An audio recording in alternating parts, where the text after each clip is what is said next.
officially going to start now. Hi, everyone. This is Caron Whitaker, Deputy Executive Director for the League of American Bicyclists. And thanks for joining me for this federal policy update. There's a lot going on in Washington. September is always a crunch because the fiscal year ends and there's always a budget piece. This year, it is an incredibly busy year. What I want to, because we've got both the reconciliation and the transportation bill or the infrastructure bill. What I want to do today, I'm actually going to start out talking about the deadlines in the process. And then I'm going to talk about what's actually in the reconciliation bill in terms of tax proposals that affect bicycling and the transportation proposals that affect bicycling, both of which look really great. And then I'm going to talk about sort of next steps and preparing for the future. So looking at the timeline and process, just again, to give some background terms, I'll talk about the IIJA or the Infrastructure Investment Act. That's the bipartisan bill that includes transportation the transportation reauthorization, as well as a lot of one-time investment in physical infrastructure, a lot in transportation. And then when I'm talking about reconciliation, that's the human infrastructure bill that was based on Biden's families plan that has childcare and college and the child tax credit and a lot of other things, but also does include some tax benefits and infrastructure benefits. So what is happening on the Hill right now is there's bargaining going on between Democrats and Republicans overall, but when it comes to reconciliation and that bipartisan transportation bill, most of that bargaining is between the Democrats. The moderate Democrats are really in favor of that Infrastructure Investment and Jobs Act, but they have some concerns about that larger reconciliation bill. They feel like maybe it's too big, it's gonna put us further in debt. That's where we hear a lot about Senator Manchin and Senator Sinema, and then the 12 members of the House that have also grouped together to raise their concerns. And because the majority is so tight and the Democrats are going to need every vote to get that reconciliation through, each one of these people matters a lot. So what we've heard, Senator Manchin, should be an N in his name, he has talked about a much smaller reconciliation bill from 1 to 1.5 trillion. He's talked about limiting some of the climate provisions, but he hasn't really been specific. And just this week, President Biden sat down with Democrats on both sides and he gave Manchin some homework. He's like, you just have to tell us what you want and what you don't want, what you support and what you don't, because it's really hard to bargain when you don't know what you're bargaining with, right?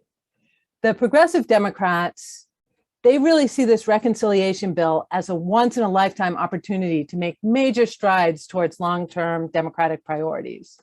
Again, like childcare, like healthcare, a step towards Medicare for all, or, so there's I really feel for that. I think that is really true. We haven't seen Democrats try to do such a big package like this.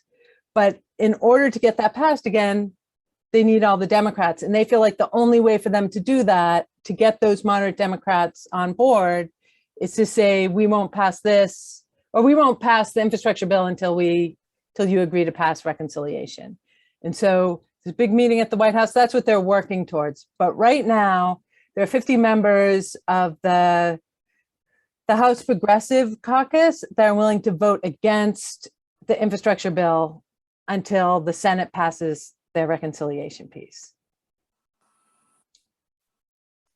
So that's what happening with the votes. With the reconciliation timeline, the real goal was to have it for next week, and they're trying. They've made a lot of progress in the last week, and they've actually sort of done this backwards, where they've come to a lot of agreements between the House and the Senate Democrats on specifics, but they still don't know the overall level of the bill or necessarily how they're going to pay for that.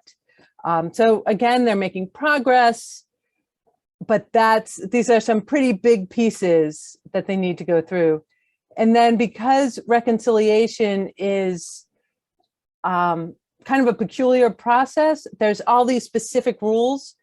And so even when we're talking about what is in the transportation bill now, that has not gone in front of the parliamentarian yet. So I'll tell you what's in the bill now, but we will have to wait for her ruling to know what's in there. What I will say is that the staffers working on this have been talking to the parliamentarian's office regularly. So there shouldn't be any big surprises, but they do need a final ruling. And then there's 3 major deadlines approaching Congress basically within the next month. Pelosi promised the moderate Democrats that she would hold a vote on the infrastructure bill on September 27th, which is Monday. September 30th, next Thursday, is when we hit the end of the fiscal year. So if Congress doesn't pass a budget or what's called a continuing resolution, an extension of the budget, then the federal government's going to shut down on Friday.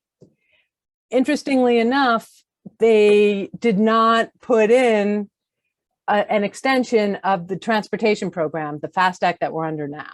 So even if they pass an overall budget, but they haven't passed the infrastructure bill, DOT could shut down. So there's a lot of things in the air. And then, of course, the really big one is that we have the debt ceiling vote that's coming up in late October. And if Congress doesn't raise the debt ceiling or suspend the debt ceiling, then the US could default on its debt, which will have global repercussions and huge economic repercussions for this country.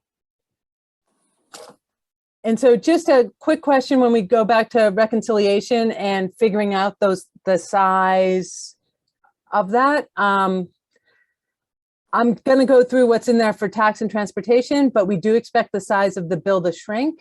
And we have some concerns that the transportation programs will be vulnerable because Congress did just agree on this larger infrastructure package.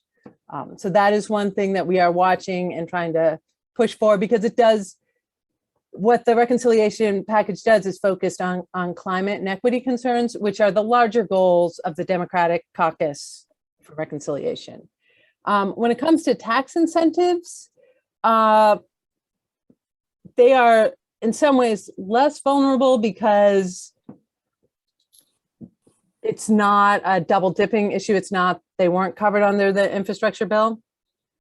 But we know that as the pay-fors become more difficult, the things that the Finance Committee is willing to do on taxes also shrinks. So we are talking with them a lot, particularly about the e-bike benefit, but it's on shaky ground. And so this is the day it's probably going to get decided. So if you haven't weighed in, please do weigh in with your senators on that. So, okay. So going back to the deadlines, I'm going to take each one of these one at a time. So September 27th, the House is supposed to vote on the Infrastructure Investment and Jobs Act. We do expect a vote next week. At least that's what leadership is telling us, either Monday or Tuesday. Right now, we're hearing that 50 progressives are going to vote against it. And again, their concern is timing, because they want to get that reconciliation through the Senate first, not content. But they really feel like their hands are tied until we get a reconciliation. However, we are hearing of Republicans that are likely to vote for it. We are hearing that Republican leadership is trying to whip it a little bit, see if they can get enough Republican votes to make up for the Democrats, in which case it would take away that hook from progressive Dems on reconciliation. I don't think we're going to see that. If it does fail, it's not really that big of a deal. They can bring it up again. It's not like they have one chance. However, the infrastructure bill also faces another deadline of October 1st, which is the fiscal year. Yeah, as I mentioned before, Congress has to extend the budget, do a continuing resolution. The bill that they're considering right now doesn't have a transportation provision. So that's going to affect transportation funds in the US DOT. And I think like, even if the bill passes on Monday, they could get that together by Friday if they want to do a continuing resolution. But if they do a continuing resolution, then there's a set of changes that needs to be made to that infrastructure bill, which means it would have to get voted on again. It would have to go back to the Senate. It would be making amendments to the bill. So it might have to open the bill up to amendments, and it could just be a major headache.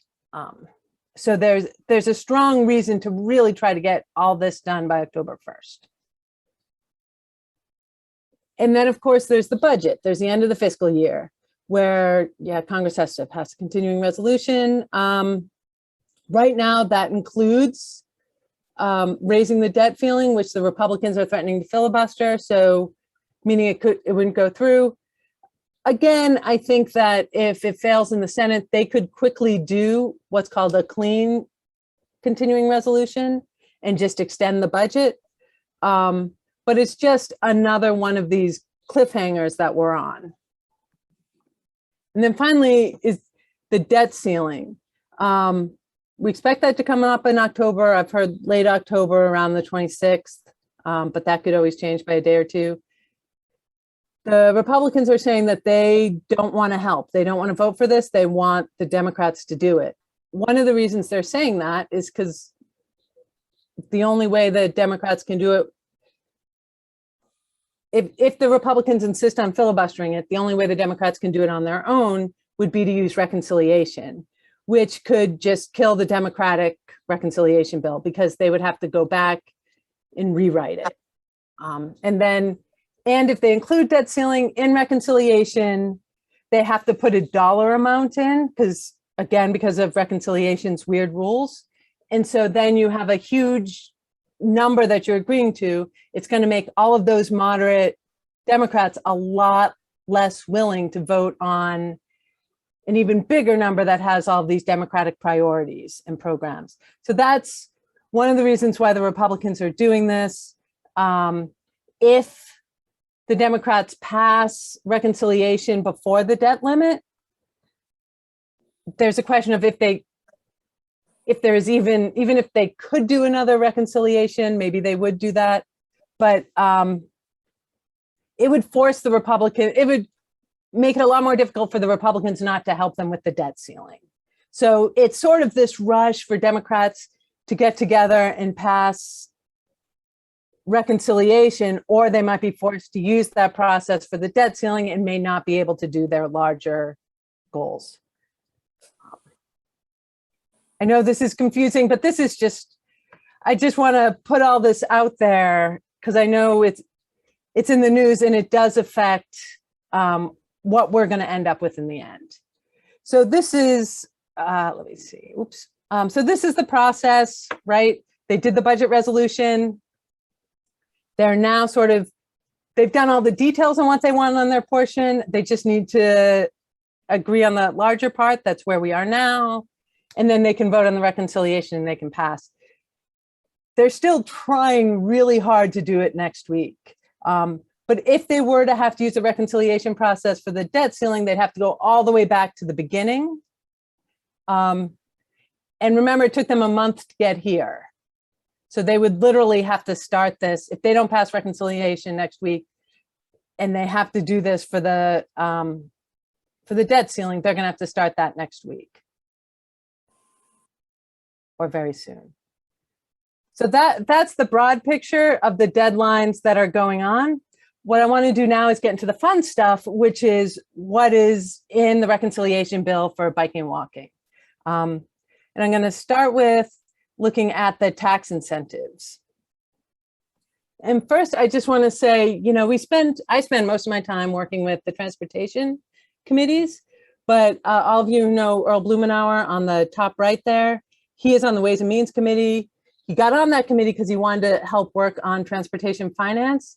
And he has been working for a long time to bring members of the committee on. And it's really just gelled this year. So we now have we're seeing a lot of support. And these are some of the leaders. So, and I put these pictures in because at the committee markup last week, Earl Blumenauer brought all these bike pins and all these guys were wearing bike pins and it was just a great scene. So Earl Blumenauer on the top right, below him is Jimmy Panetta, who introduced the e-bike bill. On the upper right in the picture with Bill Nesper is Mike Thompson from California, who's a huge bike enthusiast. And he is chair of the subcommittee that's dealing with green infrastructure and green tax incentives. And so he's been huge in all this. And at the bottom is the chairman of the committee, Richard Neal from Massachusetts, who's also started working with them. They had a strategy roundtable. They had Bill come in and talk about the benefits of biking. So we're really seeing a lot of movement on this committee, and it paid off in this bill. First of all, we've got the bicycle commuter benefit reinstated and improved. So it can now be part of the regular transportation benefits that are pre-tax. You decide how much you want to come out of your paycheck towards that, so you don't have to pay taxes on it. You can use it for the purchase of a bike, an e-bike. It includes scooters and e-scooters. It includes bike share. It includes improvements. And now this time you could use it in combination with transit or parking. It should be a lot easier to use. It's also increased from $20 a month to $81 a month. So that's a big improvement. It also left in the option for employers if they want to do a post-tax reimbursement to their employees, and then they can take a write-off. And that's an option for employers that maybe they already offer free parking, or they don't do parking and transit benefits. They could still take advantage of the bike benefit if they wanted to. And the big one is the e-bike tax rebate. This has gotten, seems to be a fan favorite. The way it's in the bill right now, it's a 15% refundable tax rebate, where so you buy the bike, and then when you're filing your taxes, you will get that money back, either as a credit. If you don't have tax liability, or if the benefit is more than your tax liability, you then get a check from the government. So it does have some limitations on it. The credit is eligible for the first $5,000 of the cost of an e-bike, for a bike costing up to $8,000. So if you buy an $8,000 bike, the max benefit is still $750. It's on that $5,000. It's one tax credit per year per taxpayer, or if you file jointly, for two. And there is a means test on it. So depending on your income, it's not just your taxable income, it's your modified adjusted gross income. So, which is $75,000 for an individual, $150 if filing jointly, or if you are a single head of household, then you have that higher level of $112. And just so you know, modified adjusted gross income is your taxable income with all of your deductions added back in. So if you have one job, one salary, if your salary is over $7,500, the benefit starts going down by each additional $1,000 you make. If you make $80,000 a year, you don't qualify. But what was really shocking to a lot of us is the Joint Committee of Taxation, who has to figure out how much all this is going to cost, has said that this is going to cost $7.4 billion over 10 years. So that's a huge number, and that's why you have all these limitations and this mean test on that. And just to show you, to compare it to an electric car benefit, the benefits are really different. The maximum benefit is really different. They both have a cost on vehicle limitation. They both have an income limitation, although the electric car limitation is if you're making $400,000 or more a year, you don't qualify. So it's, yeah. But the way the electric car benefit works is there's all these little pieces to it. And after 5 years, in order to get the base benefit, your vehicle has to be made in the US. So all of that means that when they looked at the cost of these, they said, oh, this electric car benefit, even though the max benefit is, I don't know, 15 times more than the max benefit of the e-bike, the whole benefit over 10 years is only going to be twice that of the e-bike. And so this is, we've been working with People for Bikes. We're a little concerned that this number, that 7.4, is a bit higher than it needs to be. The committee that figured this out doesn't have a lot of data on e-bikes. So they're looking at Europe and some other things. So I know we're trying to affect that end too, but one of the things that we're hearing from the Senate is that the Senate bill is expected to be lower, significantly lower. And they have said to us, if you want an e-bike benefit, it has to be lower than that 7.4. So we're trying to figure out what that looks like. There's a couple of things we want to do to make it better. First of all, especially in the goal of helping low and middle income families, we'd like to see the benefit higher, not just 15%, but 30%. That's how the bill was originally written. Obviously, if we change it to 30% now, we would be talking about at least doubling that 7.4. So there has to be some give somewhere. One of the ways they figured out the number is they said that there is going to be exponential growth in the sales of e-bikes. So if we cut a few years off the top, that will make more than a half difference. And so that's something, we're considering what that looks like.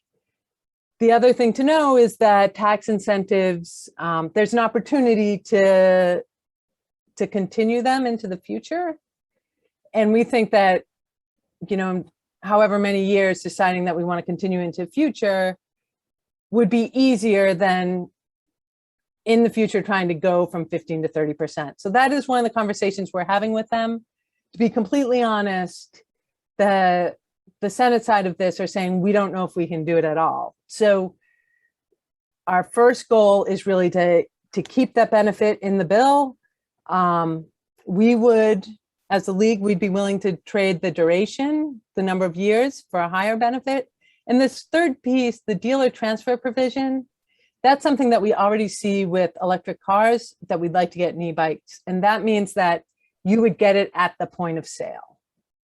And then the dealer would file for the benefit. So that's not in the e-bike piece now, but we do think that would make a difference. And I'm going to talk through the other tax proposals, and then I'll stop for a minute for questions. So if you have questions, please feel free to put them in the chat, and we'll stop and look at those. I'll stop. There's some other things in the bill. Another is a benefit for businesses that put in charging stations for micromobility, including e-bikes. The provision is the bill would cover up to 30% of the cost for putting that in. And it's already in there for electric car charging. What this was, and this was a Blumenauer ask, that it also addressed 2- and 3-wheeled electric vehicles, bike cars, e-bikes, scooters, other micromobility options. And to qualify, it has to be able to charge multiple vehicles at once. And it either has to be available for public use and take credit cards, or it has to be for a commercial or governmental fleet. So if you have a business that's looking at switching to e-bikes for something, this is something they could take advantage of. It would also, it's something we've heard from our members, like how can we make sure that we can charge at a grocery store or something like that.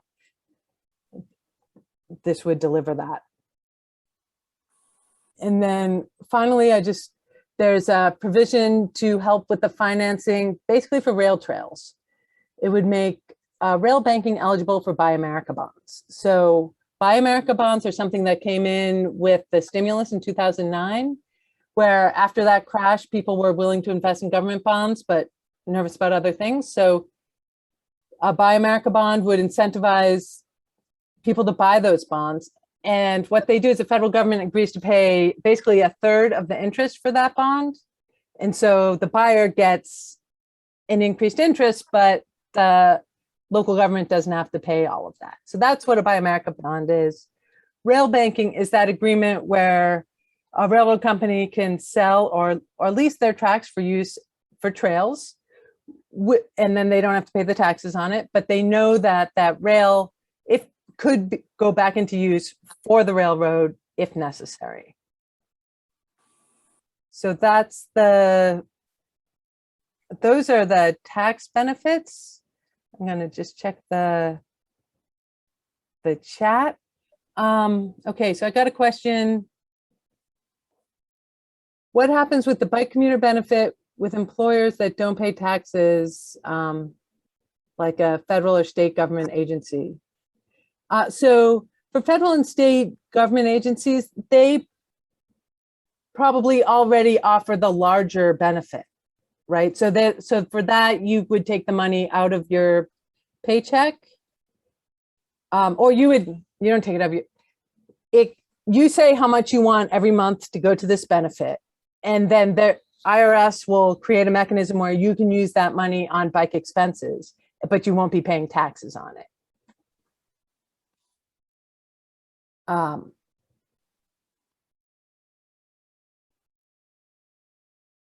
So that's different. So the other benefit where the employer pays the $20 reimbursement, that won't work for governments, but the main part of this benefit will.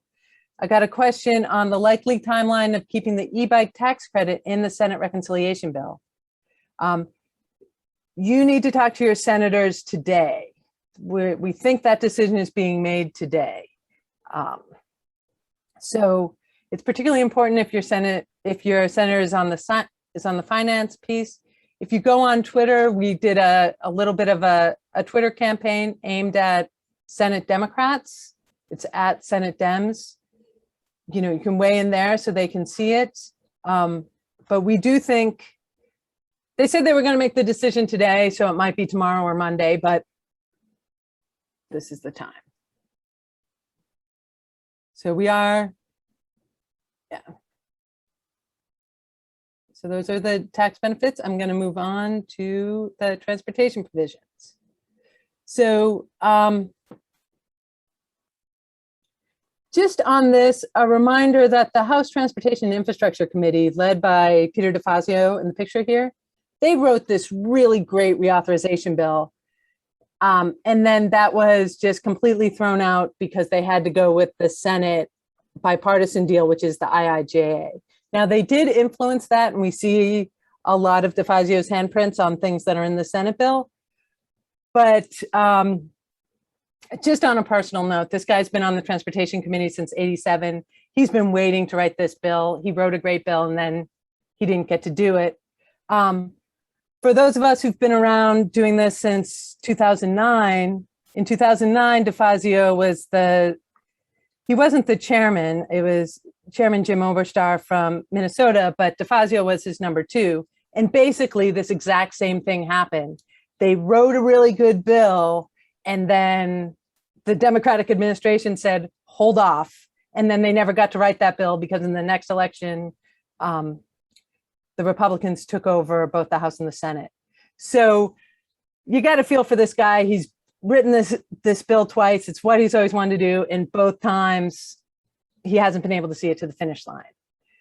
As part of that, when they were writing the budget reconciliation, the budget resolution for the reconciliation, his committee was given $57 billion to figure out how they wanted to spend it. And so he then took that opportunity to work with his Senate counterparts to come up with programs that worked within reconciliation that also hit the priorities that he feels were really missing in that bipartisan bill. And that's climate, equity, even more of a focus on micromobility and local control. And the first program I want to talk about is a neighborhood equity and access program. It's $4 billion for a discretionary grant program, which means local governments, states, et cetera, they would have to apply to USDOT for this funding. It requires 40% of the funds for low-income communities. And it's looking to do a couple of things. One, it's similar to the Reconnecting Communities program It's looking to try to undo or mitigate harm done through highway projects in the past. So in the bottom is a picture of Route 40 in Baltimore. It was built right in between a community, and it's not even really used. So this is a program that could be used to remove that highway, to rebuild the connection across the community. But they also wanted to look at other kinds of barriers and how you can mitigate it. So let's say that highways has got a lot of use and you can't tear it down. Maybe you could build over it. Maybe there's things with sound walls was another thing that they heard from communities, like we need to find a way to mitigate this. So that one major goal is to remove or mitigate barriers that were caused by transportation projects. The second is reconnecting those communities, which really goes specifically for building bike ped networks. That language includes words like greenways, it includes the networks and spines, which was in that Connecting America's Active Transportation Bill. So the idea there is, again, big projects, build out those networks and create that. So there's all of that there. Another eligibility is that it really tries to focus in on environmental justice issues, such as things like urban heat island, flooding, tree deserts, and tries to fix that. And then a final thing, which I think is really exciting, is that there's funds there for local capacity building. So if there's a neighborhood organization that, because I believe in some of these programs, you can work as an NGO or work with an NGO to do some of the planning. This would be a time for that local community group to get some funding to really build their capacity and offer them technical assistance to be a really big part of that planning, which is another piece of that. So this is a very exciting program. They also really wanted to get to that climate. So there's a program called the Community Climate Incentive Program. It's a $4 billion program, and then there's 3 pieces to it. There's $50 million that goes to the US DOT. I'm requiring them to develop a greenhouse gas emissions performance measure and to include carrots and sticks. So what does the state get if they meet their performance measures? What kind of consequence does the state get if it doesn't meet its performance measure? And then there's a ton of discretionary grants. So there's $950 million for the states. So if the state meets that performance measure, meets its target, and they've incorporated goals to reduce greenhouse gas emissions, then they can apply for a large discretionary grant to do a project. There's also $3 billion for local governments, tribal governments, territories, regional governments to do projects that reduce greenhouse gas emissions, that provide zero emission transportation options, and that reduce dependency on single occupancy vehicle trips. So all of this looks good for biking and walking. This is one of those things that they need to hear from the parliamentarian about. But this is their goal. We think that this would be a great program. It's something we know the administration is really excited about.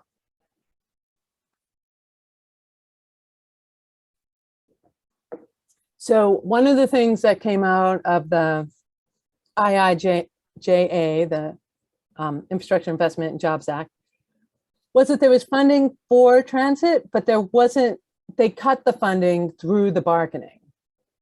And so one of the big asks of the transit community was to put that 10 billion back in. That's a little bit tricky because Senator Sinema, who led that infrastructure bill, has bought into this idea of no double dipping, that if they made a deal with the Republicans, they shouldn't go against that deal in the reconciliation. So the T&I committee, the EPW, or the Democrats on those committees, they did want to do something to help transit, but they couldn't do direct transit. So they came up with this program about affordable housing access, which mostly goes to transit projects, but it's really focused on improving access for disadvantaged communities, areas of persistent poverty, and low-income individuals.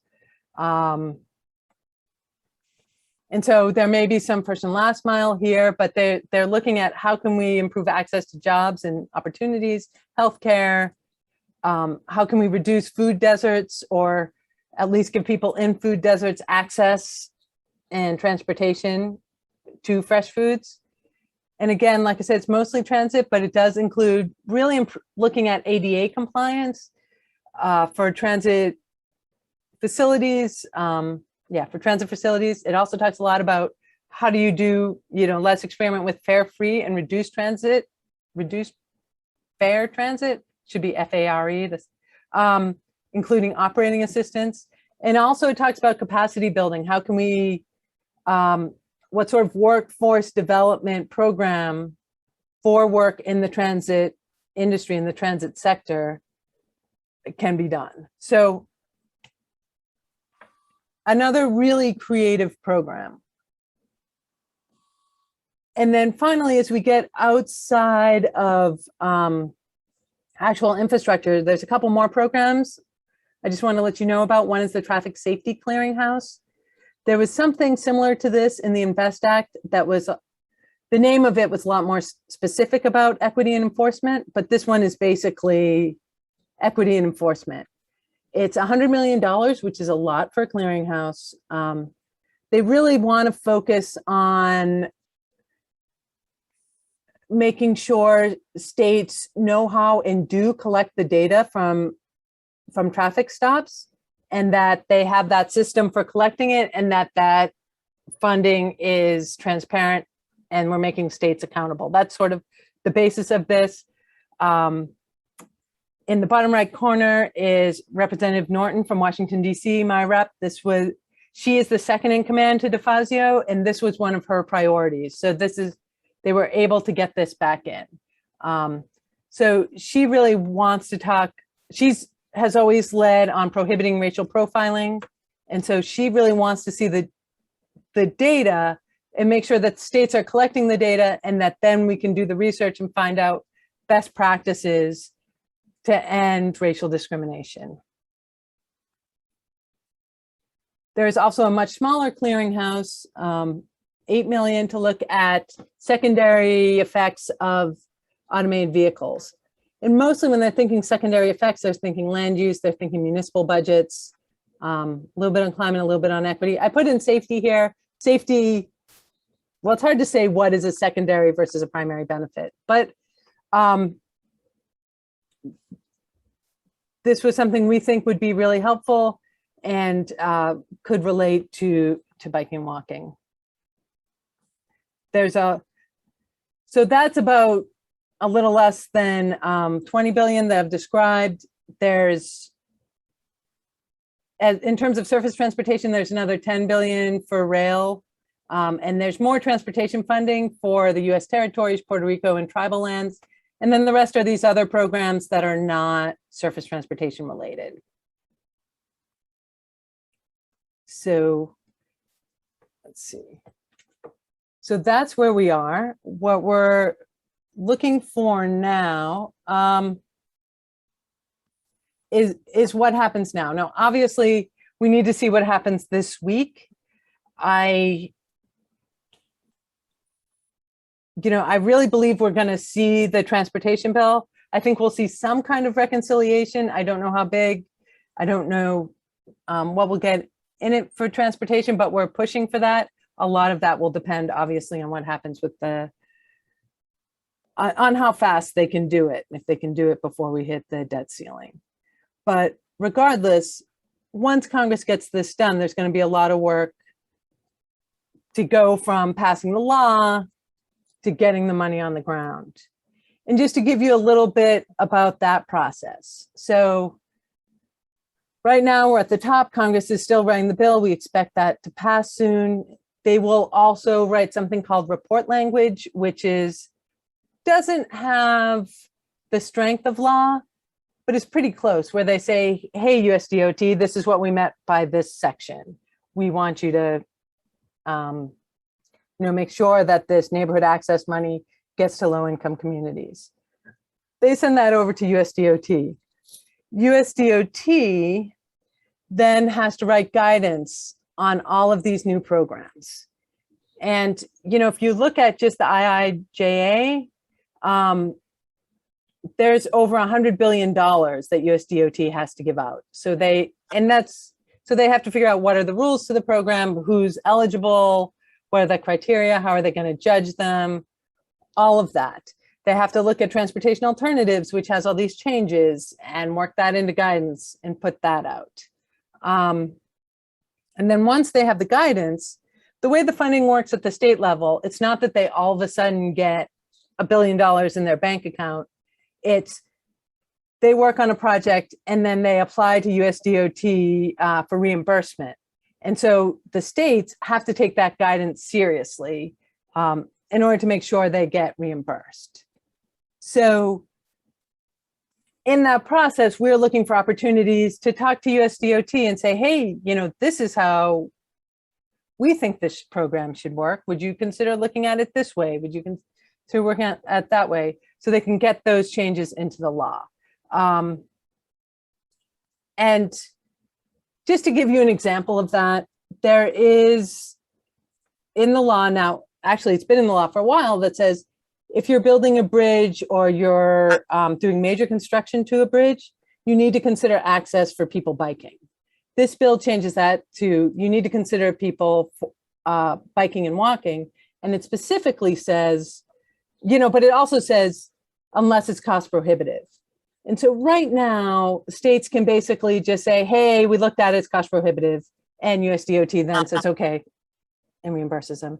One of the things we'd like them to do is to be like, well, why is it cost prohibitive? Show us your work. How did you figure that out? Just make sure that states really have to consider that, because there's $50 billion going into bridges in this bill.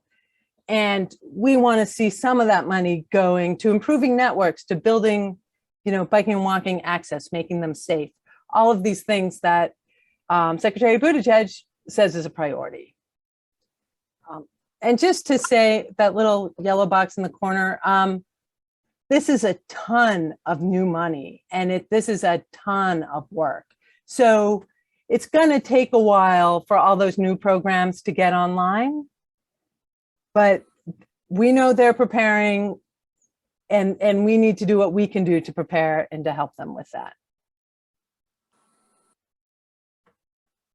So when we look at the funds, there's two types of funds. One are formula funds, where a state just gets it based on, you know, population, number of roads, all that. So like when we talk about transportation alternatives, you know, a state gets X number of dollars for transportation alternatives.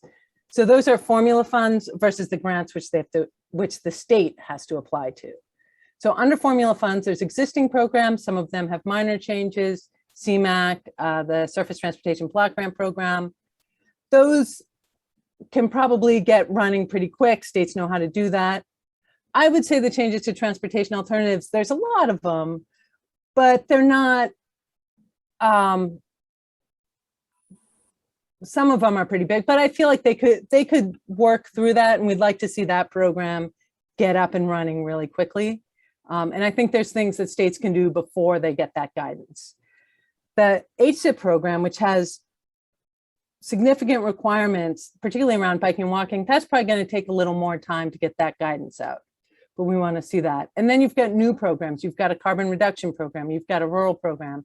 Those are going to take a little bit longer because FHWA is going to have to write all those rules. And then you've got the discretionary grants, same thing. So you've got an existing program like the RAISE grants, formerly BUILD, formerly Tiger. That hasn't changed that much. USDOT can probably get that up and running pretty quickly. A new program like the Safe Streets for All, it's a new program. That's going to take a little longer. And so I say all that because as you're looking at projects you want to get funded, things you want your community to do, and I know there's a lot of programs to be really excited about, I would start with the basics because that's where the state and the USDOT are going to start. And I would expect the DOT to also focus on things like climate and equity, which we know are huge priorities for the administration.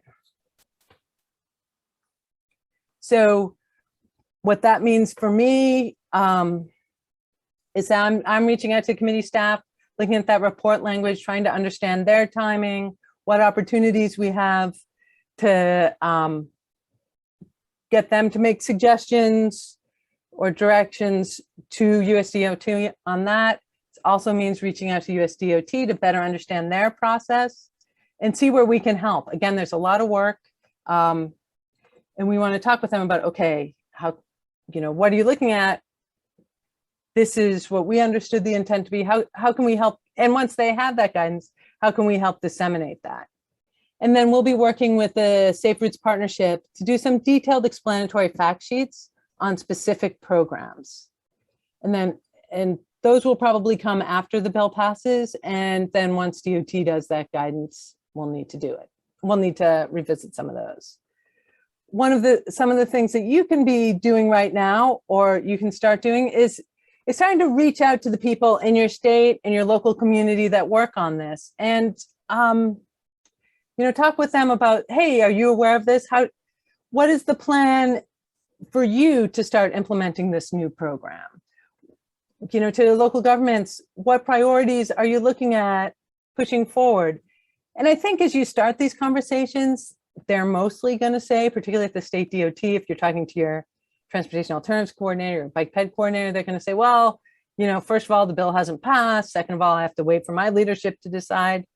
All of that is true. That's a completely fine piece, but it's an opportunity to start planting some seeds with them. And there's a couple of things. I'm going to switch now back to the IIJA and the infrastructure bill for a couple of seeds to start to plant with them.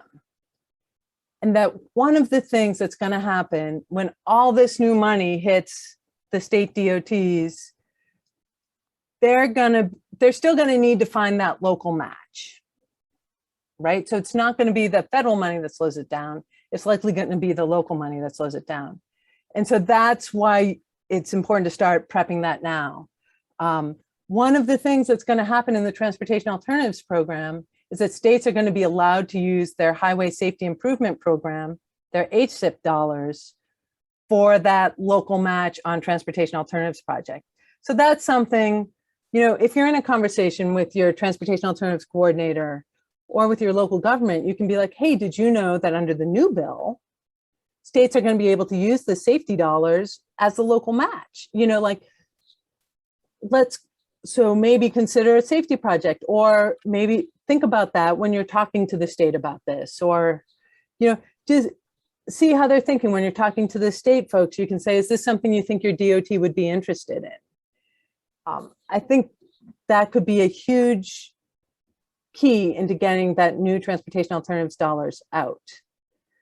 Another thing is that states that have a high rate of biking and walking fatalities, if 15% or more of their fatalities are bicyclists and pedestrians, then they're going to have to use 15% of their Highway Safety Improvement Program dollars on bike ped safety. I don't know of any state that does that now. So that means for a lot of the states, they're going to have to be spending their safety money on this. So another way to say is, hey, bike ped coordinator, it looks like our state is going to have to spend 15% of highway safety dollars on bike ped. You know what? One easy way to do that would be to use it as local match for transportation alternatives projects. And so, planting some of those seeds, see what they say when you ask them. So what is your timeline? When you're talking to local governments, do you have a list of bike ped priorities? Is it in the MPO TIP, the Transportation Improvement Plan? Where are they listed? Sort of, we want to make sure that they're thinking about opportunities and that they know what they want to ask for. Just another aside on getting those projects in the TIPs. For anyone who worked on earmarks in the House, they said the project either had to be in a STIP or TIP, a State Transportation Improvement Plan, or an MPO Transportation Improvement Plan, or the state or MPO could send a letter and say, hey, we can put this in the TIP if you fund it. On the Senate side, for earmarks, they wouldn't accept that letter. The project had to be in the plan. And so that's just something else to think about it, and talk to your MPO about it. Like, how do we get these projects into the plan? So, and I will add a document that sort of I'll add some slides that sort of goes through the changes in transportation alternatives and safety to this. So if you want to start having those conversations, find out how your local government is thinking about the infrastructure bill, what's on the top of their priorities, talking to your state DOT. Maybe you want to mention the bridge thing, like, hey, did you know that there's this provision that you're supposed to add bike ped access when you build a new bridge or fix a bridge? Just trying to have those conversations, always asking, hey, how can I help you with this? Again, they're not going to have a lot of information now, but it's good to just, reach out and see what they're thinking. So I am going to stop sharing my screen. Did that work? Okay. And I'm going to try again I'm going to look at some questions and then I'll add that in. Okay, e-bike. I got a question. What are the expected arguments against the rail trail financing bill? I think that one is probably fine because it won't change the overall score. It just adds a new eligibility. So yeah, so thanks, Lauren, for putting in the Twitter quotes. Yes, and then I'm going to try to see if I can add a document. I might have to just email you the document later. I'm having trouble figuring that out. So let's see. I think that's all the questions I see right now. I know that was a lot of information.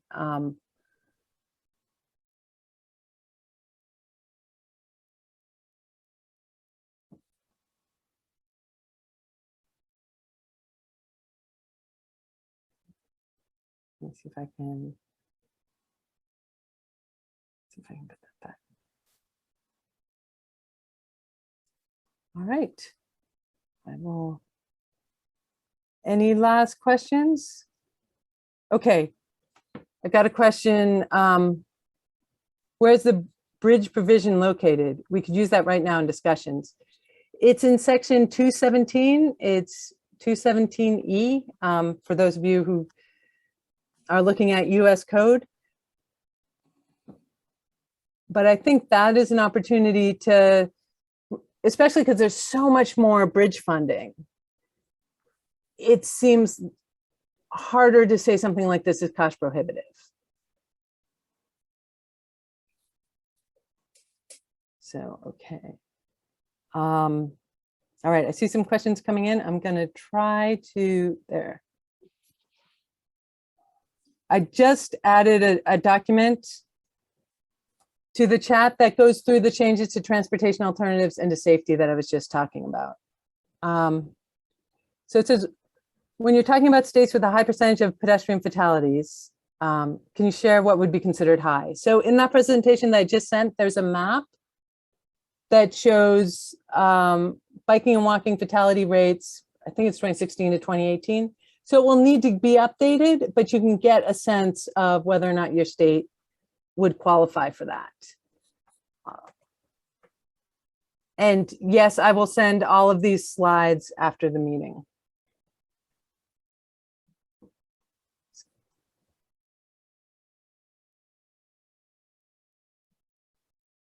All right, so thanks. So please look at that Twitter. Always good to reach out to your senators and say, we have an action alert. It's still up at bikeleague.org/takeaction. It talks about the tax incentives as well as some of the transportation pieces. Do feel free to send that. Do retweet that tweet. We're trying to show honestly, what we heard was that there is a tax Twitter that's been very down on the e-bike. So we're trying on the e-bike benefits. So we're trying to get bike Twitter up to the top in that so people see there's a lot of people for it. So yeah, please do those things. I'll send the slides out. If you have any other questions, let me know. Thanks, everyone. Have a good weekend.